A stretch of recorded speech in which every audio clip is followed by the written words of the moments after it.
अल्हम्दुलिल्लाह रब्बिल आलमीन वस्सलातु वस्सलामु अला सय्यिदिल मुरसलीन मुहम्मदिन व आलिहि व अस्हाबिहि अजमईन, अम्मा बाद।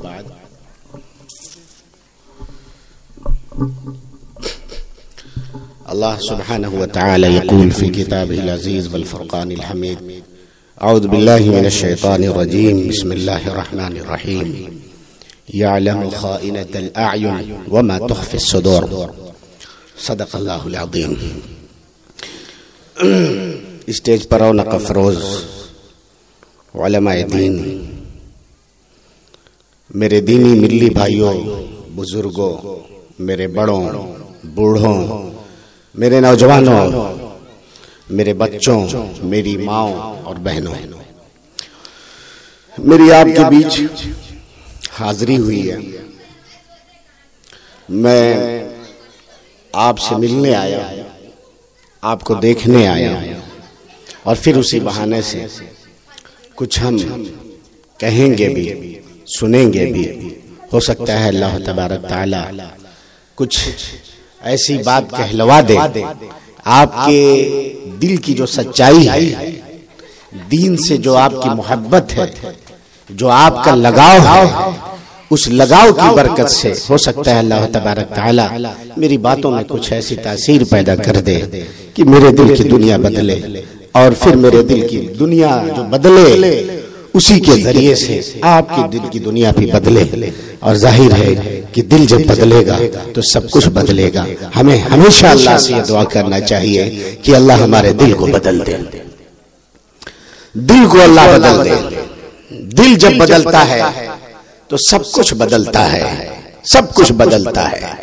दिल की जब काया साफ होती है तो इसमें वो नूर आता है जिसे नूर इलाही कहते हैं, वो रोशनी आती है जिसे नबूवत की रोशनी कहते हैं। और दिल में जब अल्लाह का नूर, रसूलुल्लाह सल्लल्लाहु अलैहि वसल्लम की रोशनी आ जाए, तब हम समझें कि हाँ कामयाब है।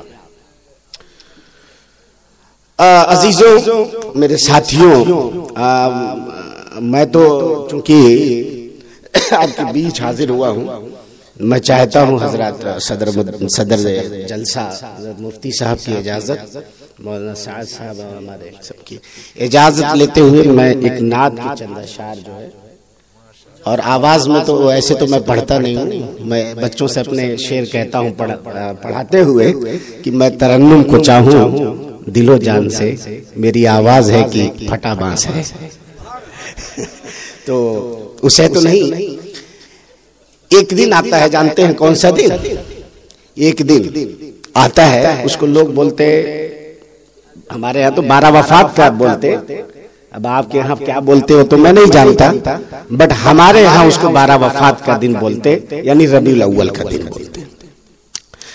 ऐसे मेरा रहना घर नहीं होता है, बहुत कम मैं घर को जान पाया हूं। एक बार जानते हैं क्या हुआ? देखो मेरे बच्चों, मेरे प्यारों, मेरे खूबसूरत और प्यारे नौजवान बच्चों, मेरी बात सुनो, सुनो भाई, सुनो भाई, हेलो मेरे भाई, सुनो सुनो सुनो, थोड़ा सा ख्याल रखो। आज तो लाज रखो, तुम रोज अपने दोस्त से बात करते हो, आज कम से कम मुझसे बात कर लो। रोज उनको देखते हो, आज सिर्फ मुझे देखो, मुझे सिर्फ आज देखो। नहीं, मैं आपसे नहीं कह रहा हूं, सबको कह रहा हूं, मैं सबको कह रहा हूं। मेरी आदत है कि अगर मेरे बच्चे, मैं अगर पढ़ाता भी हूं, अगर मेरे बच्चे की नजर भी इधर उधर होती है ना, तो मैं बहुत बराम होता हूं। मैं शेर कहा करता हूं कि महफिल में सब उनको देखते हैं, महफिल में सब उनको देखते हैं, हम देखने वालों की नजर को देखते हैं।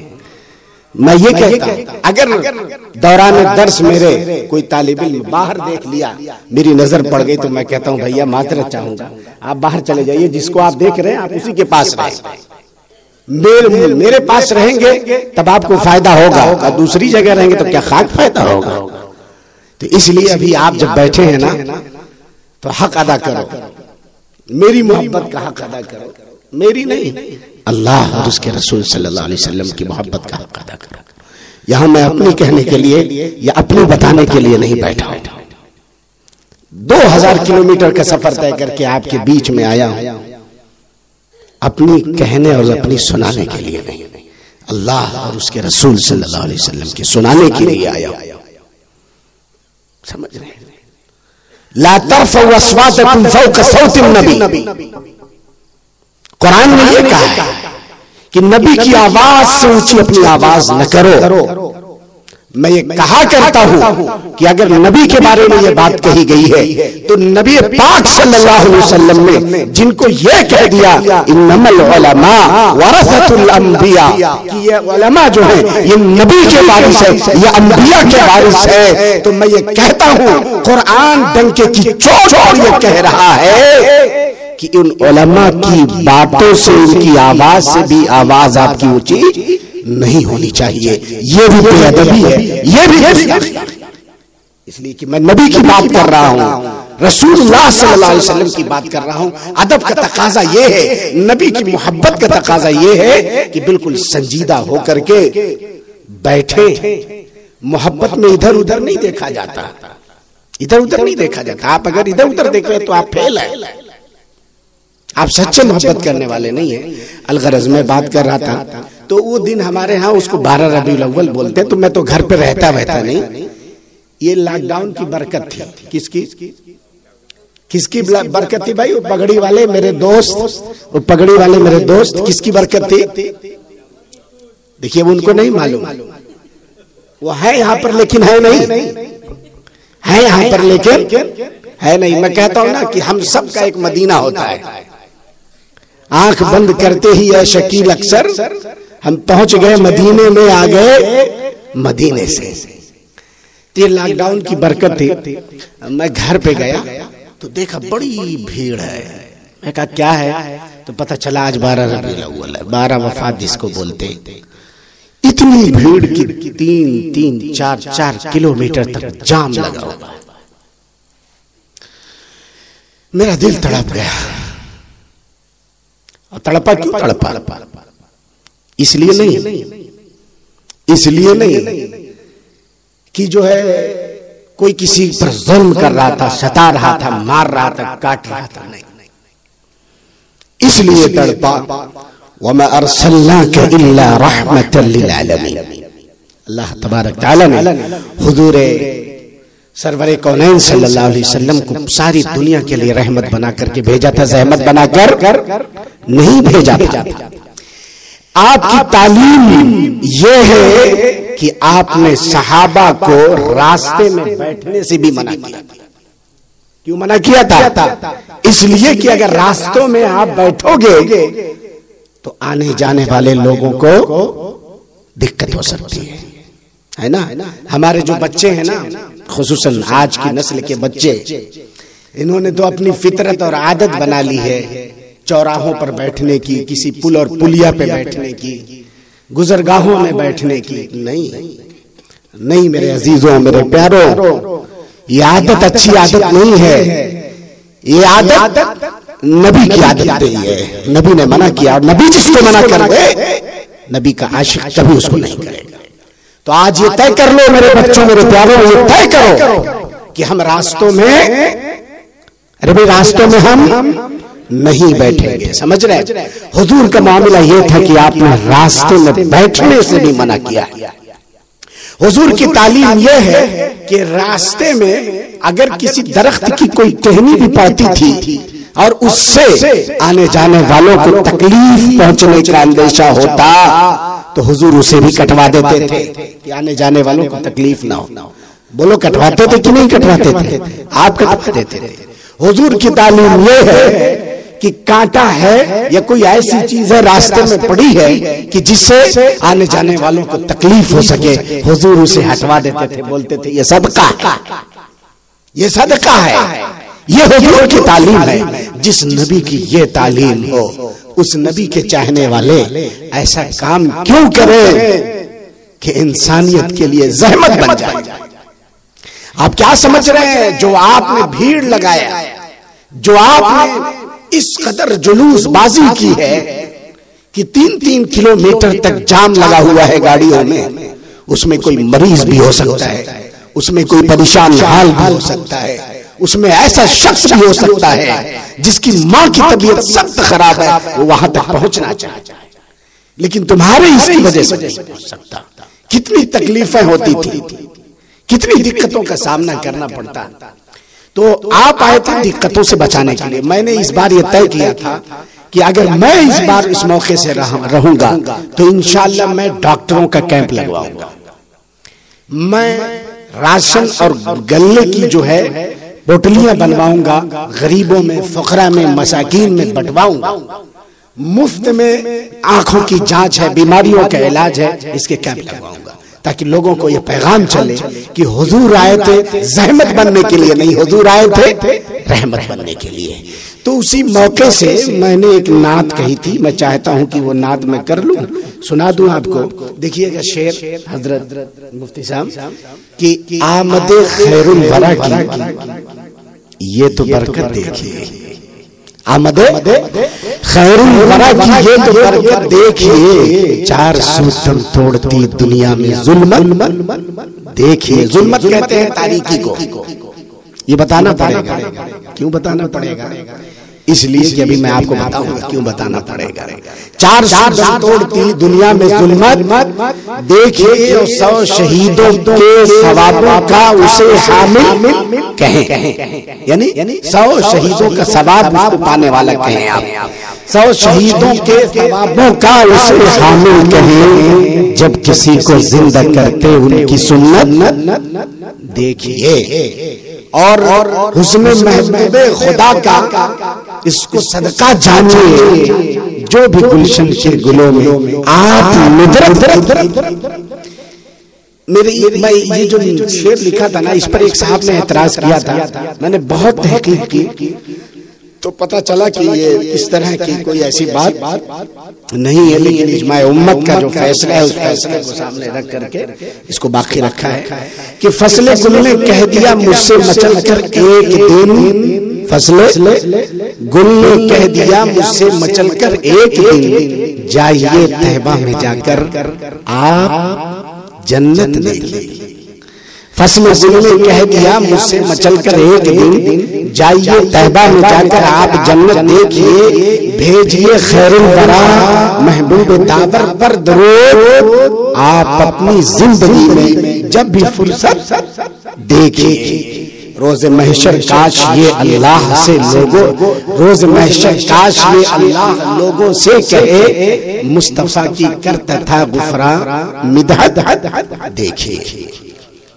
ये नातिया कलाम था जो 12 रबीउल अव्वल की बरकत से मैंने लिखा था, आज आपके सामने पेश किया। देखिए मेरे भाइयों, मेरे अजीजों, मेरे प्यारों, मेरे दोस्तों, मैं आपके सामने बैठा हूं एक बात बताने के लिए। वो बात क्या है अब आपको मैं बता रहा हूं, सुनिए।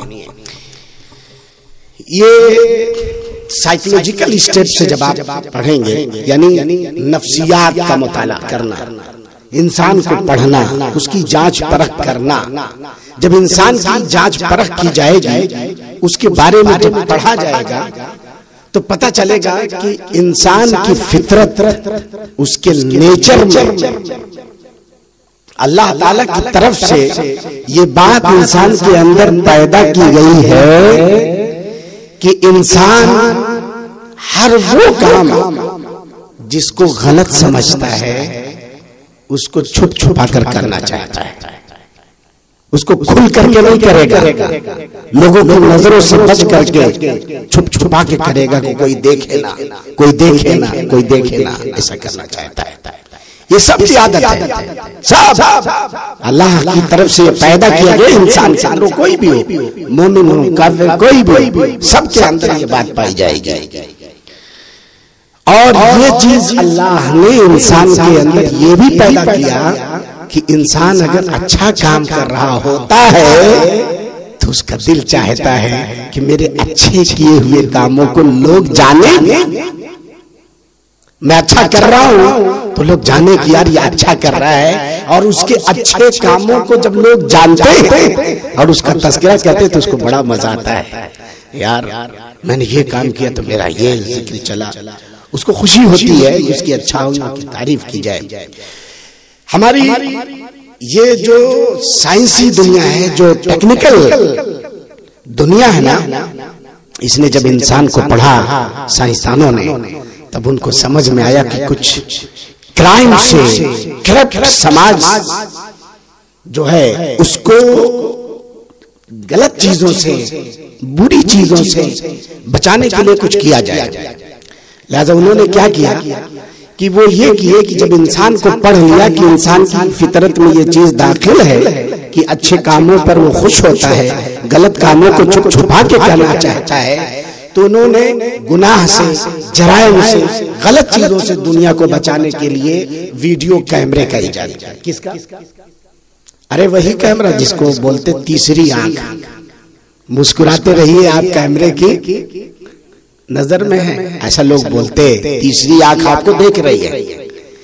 और जब इस तीसरी आंख को साइंसदानों ने इजाद किया ना, हम बड़े खुश हुए, यार हमने तीस मारखानी का मार्का जो है वो सर कर लिया, बहुत बड़ा काम हमने कर लिया। अब पूरी दुनिया से गुनाह खत्म हो जाएंगे, गलत काम खत्म। बहुत खुश, बहुत।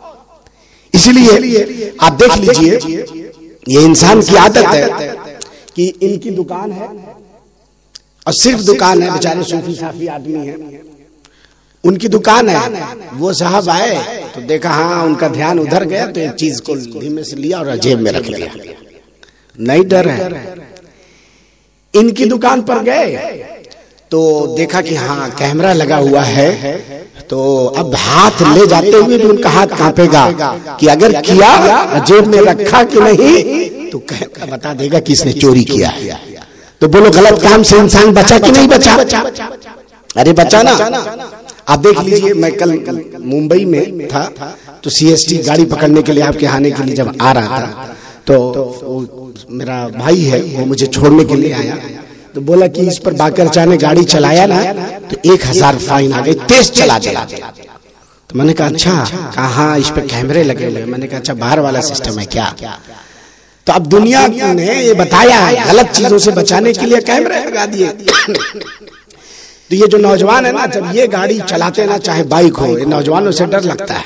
मैं आज भी, ये जो नौजवान अगर बाइक से आता है ना, मैं इसको देख लेता हूँ तो संभल जाता हूँ, इसका कोई भरोसा नहीं है, ये खुद भी जाएगा, मुझे भी लेके जाएगा। और आदमी जब बीवी बच्चे वाला हो जाता है ना, तो उसको थोड़ी सी फिक्र आ जाती है कि यार थोड़ा बच के रहना। और उसको क्या है, उसको कोई टेंशन ही नहीं, वो मस्त है, सोच रहा है कि उड़ लो, मौका तो फिर मिलेगा नहीं। तो नौजवान जब देखता है कि ऐसा कुछ नहीं है ना, तो वो बहुत तेज भगाता है। लेकिन उसको जब पता है कैमरे लगे हुए, तेज भगाया तो पकड़ा जाऊंगा, तो वो आहिस्ता करता है, स्लो गाड़ी चलाता है। तो देखिए वो गलत चीजों से बच गया। लेकिन दुनिया को ये बात नहीं पता थी। जब दुनिया ने कैमरे इजाद कर दिए तो वो दुनिया वाले बड़े खुश हुए कि अब दुनिया से जराइम खत्म हो जाएंगे, गुनाह खत्म हो जाएंगे। लेकिन एक बार लाइट चली गई किसी बड़े से शॉपिंग हॉल में, लाइट चली गई 2-3 मिनट के लिए, तो पता चला करोड़ों का माल चोरी हो गया। तब इनके होश उड़े कि रे बाप, ये तो इससे कुछ नहीं होने वाला है, ये तो चोर के चोर ही रहे। मौका मिला कि नहीं, हाथ साफ किया। और वो ये कहिए कि मौका मिला कि नहीं, चौका लगा दिया।